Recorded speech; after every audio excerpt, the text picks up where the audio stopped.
Hi, I'm Mr. Butler from the middle school. I'm a 7th grade teacher, and I'm here to read Chapter 14 of Bat and the Waiting Game. Chapter 14, Yarrow and Sloke. At school on Monday, Bat and Israel got to use Mr. Grayson's computer to research the best vegetables for a skunk diet. They found a website that had sample menus for skunks. It said that young skunks, once weaned from formula, should be fed 4 times per day and should get a mixture of vegetables, a protein like chicken or fish, some sort of grain or crushed up nuts, and occasionally some fruit for a treat. It sounds like a regular person diet, Israel said. Well, skunks are omnivores like people. Bat wished the website had a list of the vegetables that taste the best to skunks, but all it said was mixed vegetables, frozen or fresh. So what do you want to plant? Israel asked. I don't know, Bat said. What are your favorite vegetables? I like avocados, Israel said. Avocados are fruit and they're from trees, Bat said. We can't grow those in a garden box. Oh, said Israel. And then he said, hey, I have a great idea.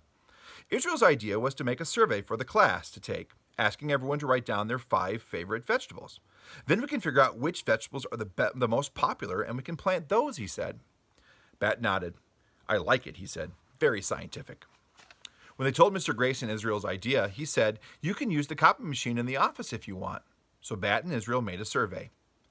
Pick your 3 favorite vegetables from this list. Number them 1, 2, and 3. The list included asparagus, Brussels sprouts, broccoli, cabbage, carrot, corn, kale, lettuce, spinach, and squash. Bat wanted to include every vegetable they found on a website that listed all the vegetables in alphabetical order, but Israel said, I don't think anyone in our class knows what yarrow or sloke even are, Bat. So Bat compromised on just 10. Then they took the hall pass, which was an old flip-flop with walking pass written on the sole, and headed to the front office to make their copies. Well, hello, boys, said Principal Martinez. What can we do for you? Hi, Principal, said Israel. Mr. Grayson said we could use the copy machine. Look, we're doing a survey. He gave her the sheet they'd written up. I see, said Principal Martinez. Very interesting. Do you need me to show you how to work the machine? No, said Bat. I know how. My mom has a copy machine at her clinic that she sometimes lets me use. Okay, said the principal. Well, good luck with your survey. Thank you, said Israel, but Bat was already on his way to the machine. Bat, you should have said thank you, Israel whispered to him loudly as Bat entered 16, the number of students in their class, into the copy machine's display. Do you think 16 copies is enough? Bat asked. Make it 18, just in case. Bat made it 18. He and Israel stood next to each other and watched the identical copies of their survey emerge one by one from the machine. It was, Bat thought, very satisfying. Also, Bat loved the way a working copy machine smelled. Hot, kind of rubbery, important. When the machine was done, Bat took the copies plus the original, tapped the papers into a neat stack and said, there.